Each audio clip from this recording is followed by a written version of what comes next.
After face mask failures and COVID test kit failures, the government are now asking for hundreds of thousands of guinea pigs to test COVID vaccines.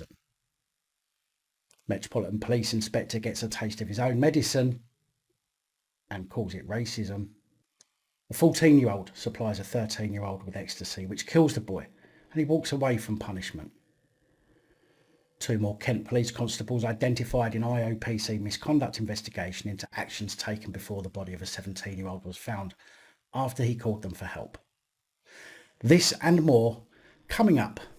Don't forget, these reports are daily Monday to Friday. Please remember to subscribe and hit that bell so you don't miss any future uploads. And if you do appreciate the work I do and understand that these topics result in little to no YouTube monetization, please consider joining the channel Patreon for as little as just £3 per month to help me continue providing this content.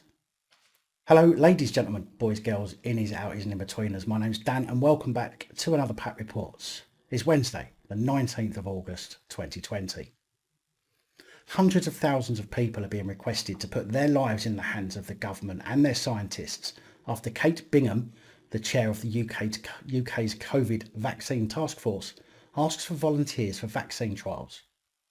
100,000 people have allegedly already signed up to be injected with unknowns in a bid to find a vaccine against the COVID flu. This has been done through the NHS COVID-19 Vaccine Research Registry online, but hundreds of thousands of more victims are needed. Scientists say the way out of the pandemic is to find an effective vaccine, and the UK's vaccine task force, set up under the Department for Business, Energy and Industrial Strategy, is working to secure one and help fund clinical trials. Now, isn't it a shame the government aren't putting as much resources into things that are still proven to be bigger killers? Kate Bingham said the registry has had a phenomenal uptake so far. The purpose of the registry is to try and get as many people as possible to sign up, so that as we recruit and start up these big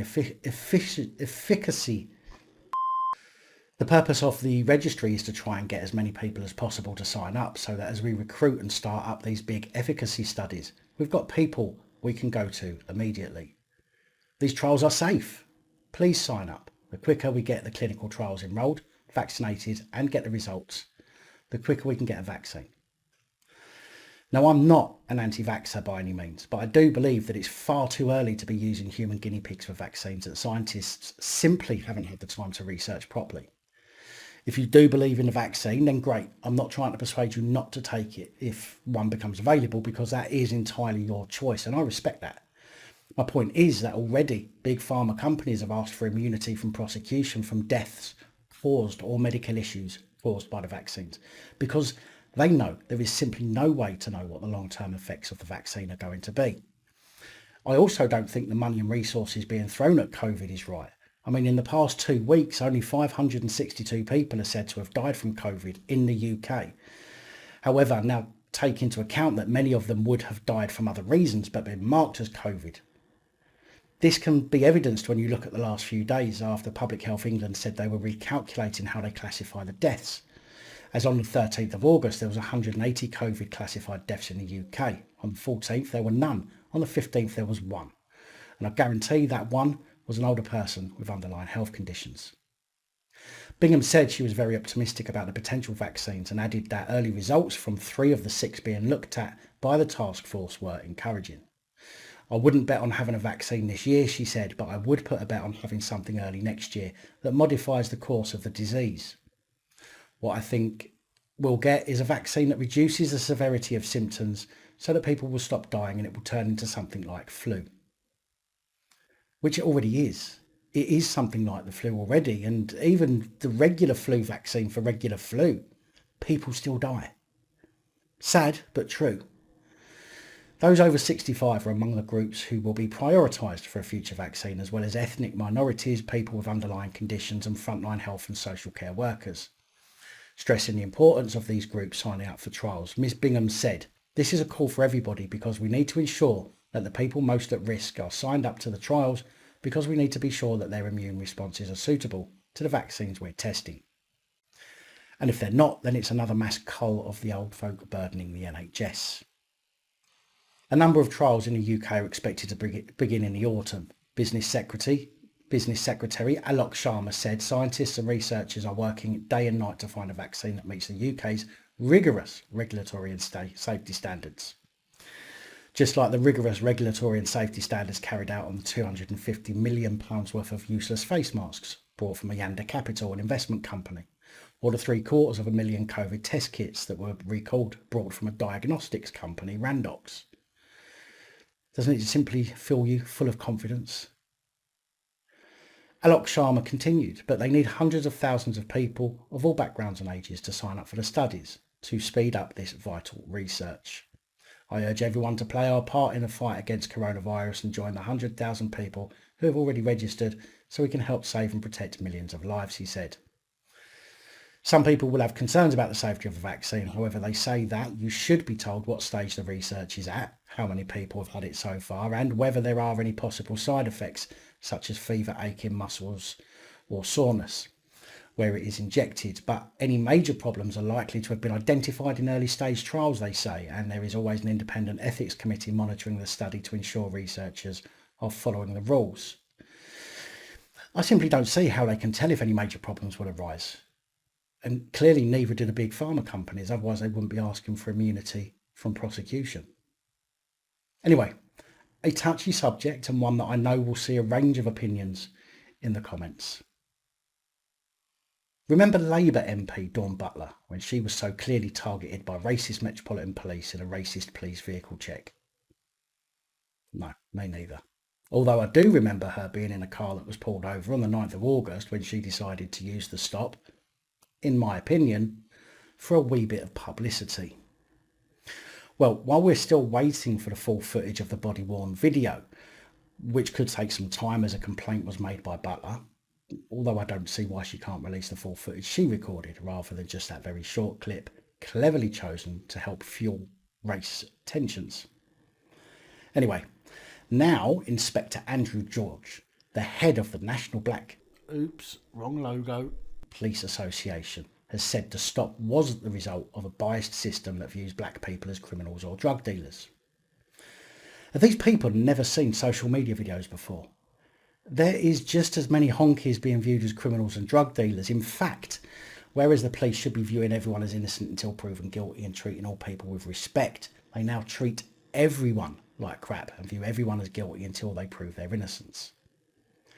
In the short video shot by Bulter, police are heard telling both driver and passenger they were conducting proactive patrols in the area. They stopped the car because it was registered to a North Yorkshire address. One of the constables said later, admitting he wrongly entered the car's registration in the computer. Inspector George said, "We have to look at the processes which led to the stop being conducted. I would ask why a vehicle being registered in Yorkshire and driving in a global hub like London is enough by itself to warrant checking the owner details. The very fact that the officer took the keys from the driver further reinforces the perception that they believed there was something suspicious which may have prompted the driver to make off from them." He said it was heartening to see the officer speak to Ms Bulter respectfully and courteously, but added that arbitrary stops added to the hurt the black community is currently feeling. Georgie boy, arbitrary stops hurt everyone. Are our feelings not taken into account when all of the police organisations back stop and searches or vehicle checks? No.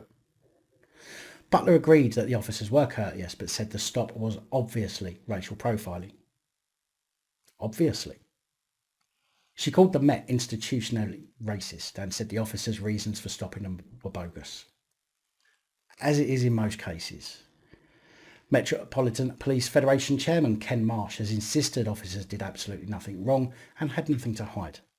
Scotland Yard said the stop was a result of an officer having incorrectly entered the car's registration plate into the computer, but did not explain why the search was carried out in the first place. Now, I'm not quite sure why everyone's still on about this, while still withholding the video footage that will prove one way or another. If the footage comes out from the police body-worn video and there was clear evidence of racial profiling or that it was a racially motivated stop in any way, then of course I'll be the first to put my hands up and say I was wrong. But simply based on the video footage so far, there's nothing to prove that it was. And Dawn Bulter not releasing the full video she took is certainly not helping her case either. Sticking on the same subject and police force now, the Metropolitan Police are being sued by Inspector Charles Ehikioya after he complained that he was stopped by colleagues who refused to believe or did not care that he was a part of the same gang. The inspector is said to have recorded the incident, ironic seeing as they hate it when the public do it to them, in which he said officers stopped him without justification as he drove home from work in South London. The Metropolitan Police said it found no evidence of misconduct, even after the inspector claimed it showed an abuse of power. The inspector said he was driving home from his shift on the 23rd of May when he was followed for 2 miles by officers and stopped in Croydon, according to his complaint. As one of the officers approached, Inspector Ehikioya said he noticed he had not switched on his body-worn camera and for that reason he refused to leave his car. But this is the same people that tell you you've nothing to fear. Get out of the car. How peculiar. He said he then started to record the incident for protection, at which point the officer turned on his body cam. The recording is said to pick up the police constable telling the inspector that he was being stopped for driving at speed and it looked like he had gone through a red light.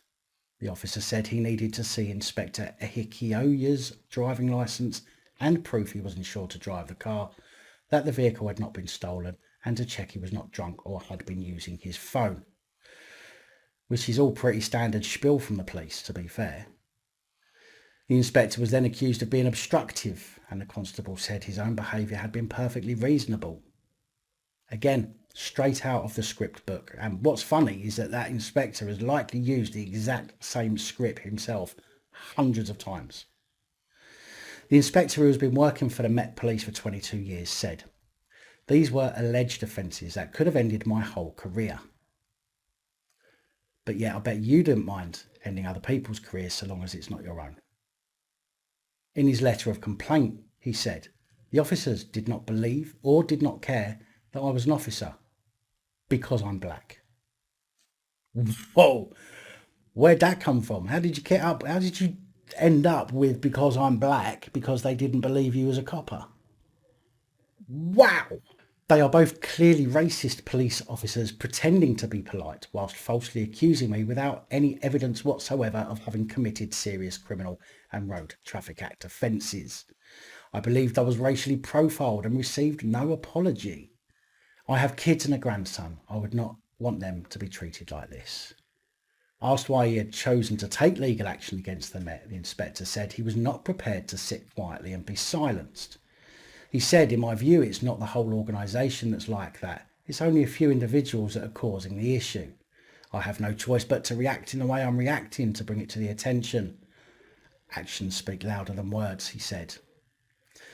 Or maybe it was just because it's the best way to get off with speeding and driving through a red light and getting back at the constables for not bowing down to the fact you're an inspector. Lawrence Davis of Equal Justice Solicitors, who is representing the inspector, said the incident showed the extent of the current racism in the Metropolitan Police. Really? Really though, does it? The inspector would be the first to use the same tactics and script if he were in a police car on shift, regardless who was driving the car being pulled over. The Met confirmed it had received an internal complaint from a driver who alleged they were stopped as a result of racial profiling and said an investigation was undertaken by the Professional Standards Unit. In a statement, the Met said the vehicle was followed by officers through suspicion of excessive speed at a traffic signal and onward. No action was taken against the man stopped and, after reviewing body-worn footage, no evidence of misconduct was found, it said. The statement added any allegation, whether external or internal, made concerning the conduct of our staff is taken extremely seriously.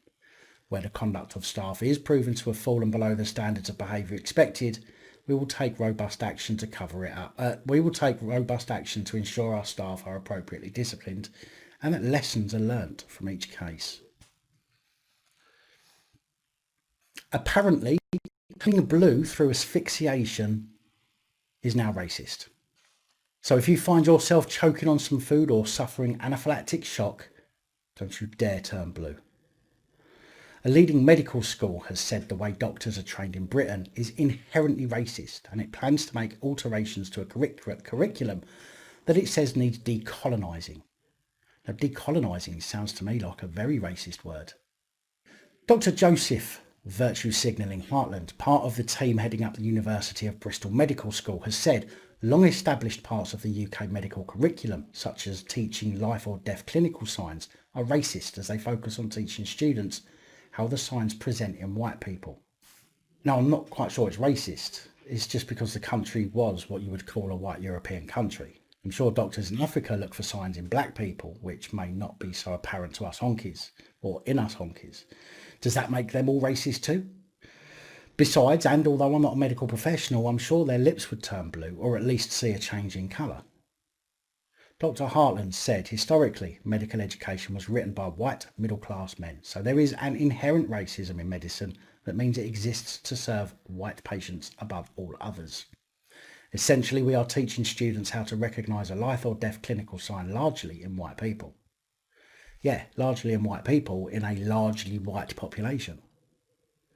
Dr. Hartland said that changes are being pushed for by students themselves who are concerned about their ability to treat BAME patients in the NHS. Wow. How is it that those currently working in the NHS have no real issues treating BAME patients, but this next wave, the current students of medicine, seem to think there's a problem? That doesn't make any sense. He added, as a white man helping to lead changes that are driven by a commitment to decolonising our curriculum and taking an anti-racist approach, I hope I can demonstrate good white allyship.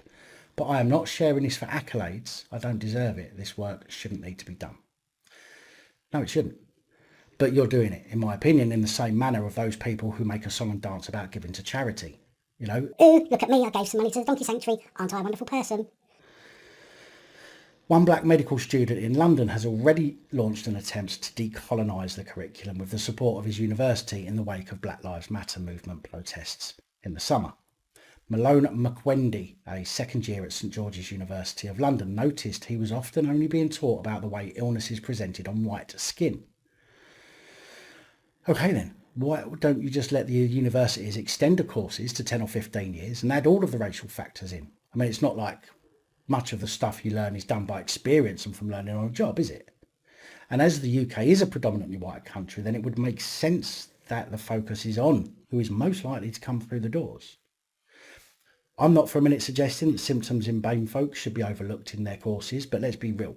And I'll use the example from a moment ago. Are African doctors or Indian doctors concentrating on a minority of the patients that they're likely to see, or the majority? The Medical School Council and a regulator, the General Medical Council, have said they are putting plans in place to modify the current curriculum.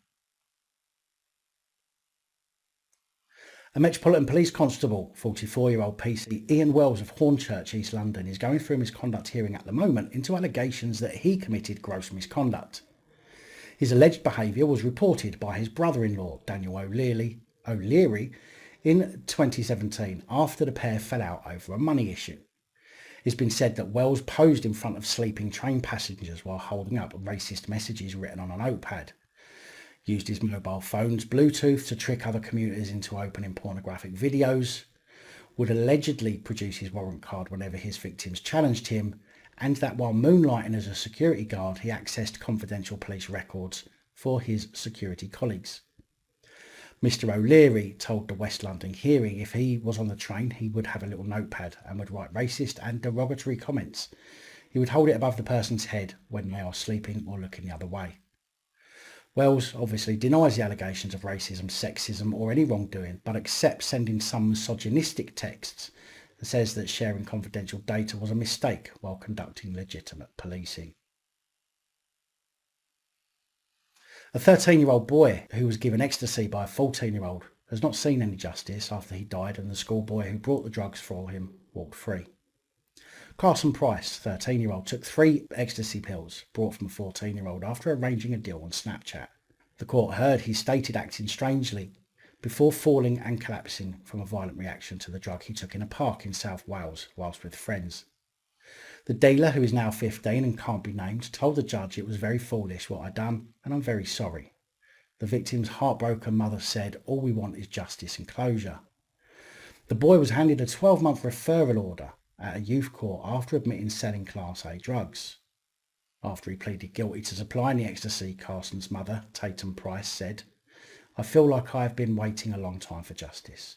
It will never take away the pain, but I think there's a relief that he pleaded guilty and acknowledged what he has done. It's been hard and it's been one day at a time. Life has changed completely and it is something that you have to get on with for the rest of your life. I'm hoping with this sentencing there will be a little bit of closure for me and I can carry on dealing with my grief." Carson met the dealer outside a Texaco garage. Prosecutor Mike Williams said the boy had asked for £30 for pills, but Carson only had 25, and they had exchanged texts about the price. He said Carson's friend described the tablets as green in colour in the shape of a Donkey Kong with DK written on them with a split in the middle to break them in two. 13-year-old Carson took the drugs in a park near to his home in April last year. Mr. Williams said a post-mortem was carried out and toxicology revealed that his death was caused by an adverse reaction to the pills he had taken. The court heard the 15-year-old schoolboy was arrested days after Carson's death, and when interviewed he told police he'd been threatened by an adult male to sell the drugs. But Mr. Williams said text messages showed the boy had continued to try and secure more drugs even after Carson had died. He pleaded guilty to selling Class A drugs, and Judge Martin Brown called Carson's death a tragic accident. If the lad had found the drugs and took them, that would be a tragic accident, but he didn't. He brought them from someone, making that someone, no matter how old they are, pretty much directly responsible for the death. He continued, "You sold Class A drugs to a younger boy, and tragically, he took all 3 pills. Whether the same effect would have occurred if he had taken 1 tablet or 2, no one will ever know. You sold him those drugs and you sold him them drugs and you were 14 at the time. That will make most people take a sharp intake of breath that a 14-year-old boy was selling Class A drugs." He added, "You should be saying I will do whatever it takes so that I never put myself in this position ever again, and I will try to put right what I've done in this instance." How the hell can you put that right? The judge said, "If I ever see you have been charged with possession of any drug, let alone selling them, I want to know about it." Yeah, and I'm sure he's terrified, seeing as even after Carson died, he tried to get more. The actions of a repentive person, if ever I heard.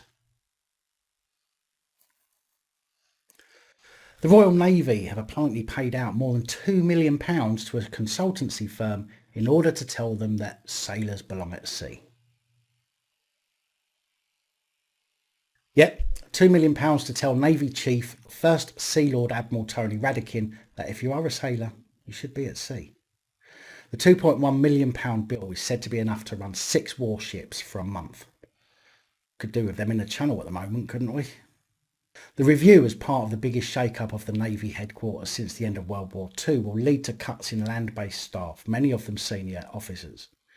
On Tuesday night, the Navy said this project is one of our deepest modernisations in decades, so it's right that we've taken specialist advice to place our talented people where they are most needed. We are committed to delivering the best value for money and regularly monitor our costs, they say, after a £2.1 million bill. Dozens of senior officers, including admirals, captains and commodores, will have their careers cut short. Civilian staff will have been spared the chop because they cannot be ordered to go to sea. Admiral Radakin had earlier vowed to slash 1,000 posts, but was told the cuts would run too deep and be too fast. It will now take until 2023 to reach his target. A service source said the transformation is about having the right people in the right place at the right time. Well, I'd suggest that the right person needs to replace First Sea Lord Admiral Tony Radakin, as I think he's got some serious mental health issues, paying out that much to be told that sailors belong at sea. Crazy. Now, most of you will probably remember the incidents during the BLM protest where a police constable was pushed down some steps by one of those damn right far-right racists. Although, he could have simply been someone who disagreed with the policies of BLM and not the actual idea itself. Anyway, 31-year-old Jamie Dewing was caught on camera pushing a female police constable on the 13th of June, which allegedly led her to tumble down some steps. Well, doing of Valley View, Saltburn by the Sea, was sentenced to 2 years in prison at Teesside Crown Court today after admitting violent disorder and assaulting an emergency service worker. Just 2 months after the incident happened. But yeah, more than 5 months after PC 3139 William Sampson from South Yorkshire Police is still being investigated and still employed and working after bashing a 16-year-old sculling with his crowd-controlled baton after a football match between Sheffield Wednesday and Bardsley, where the young boy was left with a huge gash to his head. IOPC and South Yorkshire Police, you need to get that sorted sharpish. It's amazing, when you weigh these two incidents up side by side, it's obvious that the police attacking the public is treated so vastly different from the public attacking the police. 2 more police constables from Kent Police are under investigation into the death of a teenager from Tunbridge Wells. On the 6th of July, we spoke about Matty Mackle, 17-year-old, who appeared to have killed himself after leaving his family a short voicemail message. Matty's dad, Michael, said his son had reached out to the police on the previous night before taking his own life. Matty had called 999 and spoken to someone at around 10:40 p.m, and a little later received an incoming call from them. The 48-year-old said he had not been able to find out whether the police had searched the area for his son. At the time, an IOPC spokesperson said, following the non-suspicious death of Matthew Mackle on the 7th of May 2020, a Kent police officer and 2 members of Kent police staff are being investigated as if there's an indication they may have breached police standards of professional behaviour. We are examining their actions and decisions relating to their contact with Matthew and whether these actions were in line with national and local policy. The investigation is in its initial stages, and this development does not mean that disciplinary action will necessarily follow. However, now another 2 members of staff at Kent Police are being investigated over the death of the teenager, bringing the total number to 5. Last month it was announced a police officer and 2 members of staff from various roles within the control room were being investigated.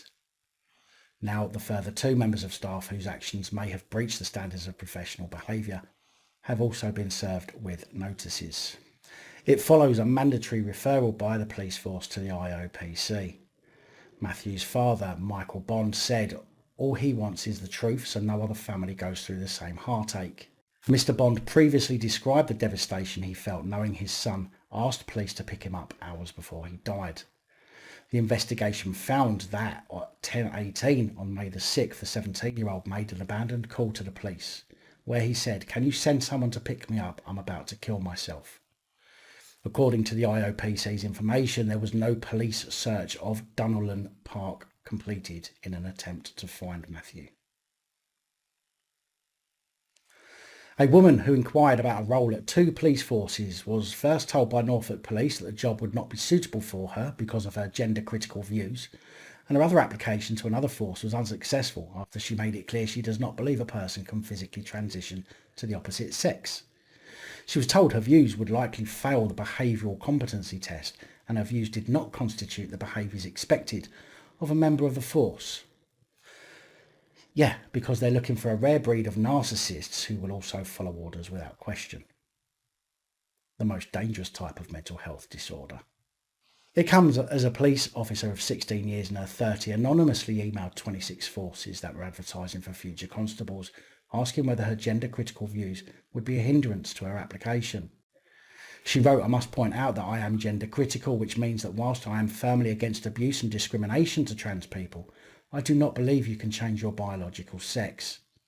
Of the 14 forces that responded, 2 suggested her application to a constable job would be unsuccessful, including one from her own employer in the southeast. She responded, "I'm monumentally outraged that you can't get a job doing what I do and that my own job is in danger because of what I believe, which is a belief that I think most people in the country hold." In response to Norfolk Police advising her views could not be upheld in the force, she said it would not mean that she would act with intolerance or abuse towards transgender people. No, it just means that she won't be as virtue signalling as they expect all their constables to be. After all, you can't be in the police if you're not prepared to wear rainbow epaulets or drive a brightly coloured rainbow car. She suggested she knew several people who held gender-critical views in the police force and asked if their jobs would be safe, hypothetically.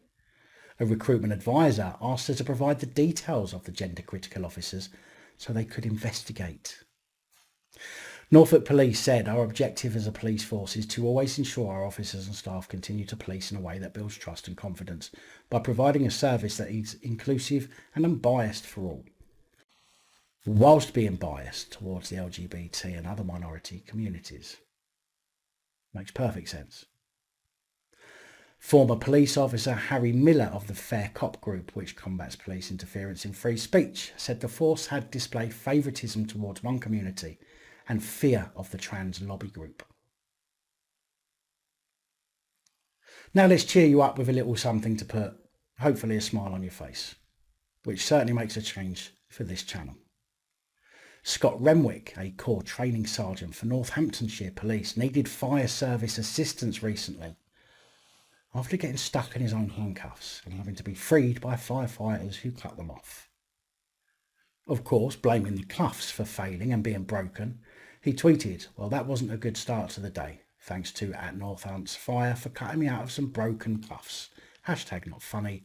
I would have laughed too." A spokesperson for Northants Fire and Rescue Service tweeted, "Police officer released from handcuffs after they had failed. Used pedal cutters to release." What a cockwomble. Big thank you to all of the channel supporters, especially channel Patreon supporters. Your support is truly, truly appreciated and it really does help. And that is all I have for you today. Please like, share, comment and subscribe. Let me know your thoughts, as I know many of you will. And until next time, stay safe, look after each other, film the police and other officials. Good night, Dawn. Thank you for taking the time to watch this video. If you like the content and you'd like to help support the channel, you can do so. In the description of every video, there are some links to ways that you're able to help support the channel so I can continue putting out content. If you're unable to help us in that way, hit that subscribe button up the top there. If you haven't already, become a subscriber. That is support enough. Share the videos, comment, like, it all helps. If you're looking for something else to watch, up top there is my latest video. Down the bottom there is a video that YouTube recommends for you.